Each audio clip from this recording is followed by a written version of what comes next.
We better get into it. We've babbled on long enough. We want to touch on 4 races, and hopefully we'll get to the jumps features as well if we do have time. So we better tuck in. Rapa Race 3 is the first one we want to have a look at, Steve. The Direct Fats and Oils Limited, 1,400 metres. Headed by Swiss Kitty, best back in this race and one of the better backed on the race card at Te Rapa, Swiss Kitty. Open 420, now trading 360. Bigger single bet 1,200 at $4 yesterday afternoon. In front of Dawn Parade, out of turn 6 to 650. So Wicked, intriguing runner. First up for Andrew Forsman and Kelsey Hannon. $8, hasn't budged since the opening call. Only in America, 750 out of turn at 8. Masangi Lass at $9. Double figures around Silverdale Chief at 10. Flavius 13 out of point. Rekindled Express 13, and the Twinkling also first up for the Richie Murray lineup, 13 out a couple of turns to 15. Best of the rest is Hoofdama at 16. So, look, quite a compressed competitive market if you want to shop outside the favourite, but that is clearly the best lead for Craig Grills and Robbie Patterson, who's flying at the min 420 into 360. Yeah, no doubt Robbie Patterson's having a great time with it, and good luck to Coventina Bay and the Doomben Cup on Saturday. BP, Swiss Kitty, that money's strong, and no one missed that first up run, did they? They didn't. Look, he is a horse that seems to get a fair bit of attention, though, doesn't he? And this is not the first time that you've seen a money move for Swiss Kitty, and it won't be the last. And we had Robbie Patterson on trackside on Tuesday, and he spoke highly about this horse's chances in Dame Vera, I think it is, the other horse that runs on Sunday at Harwood. That he was expecting that to be winners. Now, he's training winners on both sides of the Tasman at the moment. Of course, Mary Louise, the good winner here on the weekend out of Harwood. And of course, Nom de Plume winning on Wednesday on the synthetic to get that horse possibly as a backdoor entry into a Queensland Oaks. So things are ticking over well for the stable. And look, he has been a heartbreaker. As I said, he's won 2 from 10, but there's been other times where the expectation has been there. But with the way that he ran last time, and he is a horse who's won second up on heavy ground. And that is a point to make here. We have our first weekend across both venues where our tracks are wet. Now, currently, Te Rapa sits at a heavy 8. We have had morning thunderstorms and a lot of heavy rain this morning. But as we all know, this is a track that can dry out, and it has been bone dry across the region.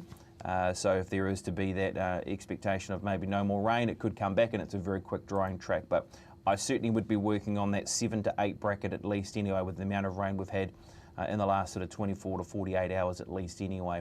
So I am going to look towards a wet galloper here that can be a chance, and maybe wants it wetter, but Bullybrook, number 4. Now, he is a runner that excels from this time of the year through to about September, and right in the heart of it, through that July-August period is where he runs well. He's performed here at this venue last season by winning 2 races in the 65 and 74 grade. Both of them were over 1,400 metres, and both of them were on heavy 10 surfaces. So he's just a runner to keep a watch on in terms of where things happen with rain. If it does keep raining, he gets wetter, he gets down to 55.5 kilos. He is a dangerous wet track prospect in the race, I thought, in Bullybrook, number 4. Yeah, okay. It was interesting that Bullybrook came up. It came up in the meeting too, I can tell you, the pricing meeting. It mentioned it for similar reasons that you raised it there, Paul. What were your initial thoughts here? What were you looking at? I did mind the look of So Wicked. She's back from Sydney where she had a wee bit of success. She's been ready for this with a couple of trials, the most recent of which she won very, very easily. She gets a 4 kilo claim, so down to 56. If she's ready, I'm very, very happy to take the, around the $8 mark. So, yeah. She was a good performer in Oz, wasn't she? Really? She won some races. She picked up a few wins there. Yeah, okay. Yeah, $8. Is this just a little nibble for it too, just to get you in just a little bit more warm? Just a little nibble early, I see. Yeah, like a warm bowl of noodles. Very good. Yeah, okay. So Swiss Kitty, Steve, favourite, well backed. But there's a number of chances here, isn't there? Quite a tricky one to price up outside the fave, I would have thought. Yeah, I think finding the fave was easy enough, but it's a very compressed market, as I mentioned before. If you want to shop outside the favourite, I like Flavius. I had a lot of time for this horse last prep. Forget it went round first up. Its first up record is fair. But the key around this individual, it loves left-handed / Te Rapa. And you go back to last season, it did beat Swiss Kitty in this grade, trip and course back in October. So I think that's a big improver. You're going to get a price. It's going to hold up to that double-figure line, Flavius, with Jonathan Riddell. It's got a sticky gate from barrier 9, but I wouldn't be surprised if that really improved from its first up run, which you wouldn't have on paper. But as I mentioned, left-handed bucket Te Rapa and the form links that you can surround that horse and who it bet last season is right up to winning the 74 grade. Okay. Back on Swiss Kitty, BP. Look, it showed tactical speed last season to put itself in the race in a few occasions. Look, it went back from a wide gate, went to that neutral position first up over 1200, back to 7 furlongs. What do they do from that sticky gate for Craig Grills? Because there is a little bit of speed. The likes of Rekindled Express, Masangi Lass, Butterfield, or even Max first up can go forward. So do they chance their arm and go forward and hopefully get a spot in the first 4 or 5, or do you think they ride them in a similar fashion to first up in that neutral position?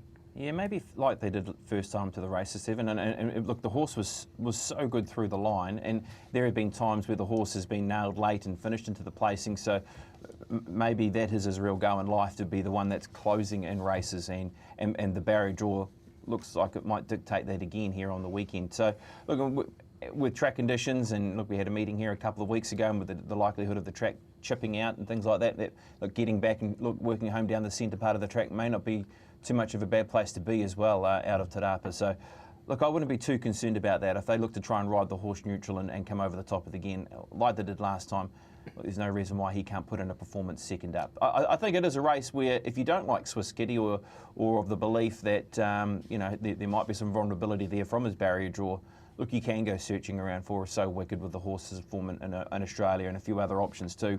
Look, Dawn Parade is a horse that has cost me plenty. He's just become a bit of a money muncher, hasn't he, Dawn Parade? And I would probably need a little bit more than $6 to have a bet on Dawn Parade. But Gee, he was heavily punted last up, BP. He was. You see the SP there, I think it was roughly $3.50, $4. What it doesn't show there on the paper form is it was around about $7 5 minutes out from the race, and then got backed into about $3.50 from memory, Brendan. Yeah, look, he's just one of those horses. Look, he's a very talented horse. He does everything right in the stable and leading up to races. And when he has won, he's looked very good, hasn't he, in the times that he's won those 4 races, Dawn Parade. So we're maybe just waiting for a little switch to be flicked there, and he can get the job done. But he sits around that $6 price. But yeah, I think if you wanted to shop away from Swiss Kitty, it is a race where you can have the ability to maybe look towards something in the middle market, or a top 3 or a top 4 chance as well.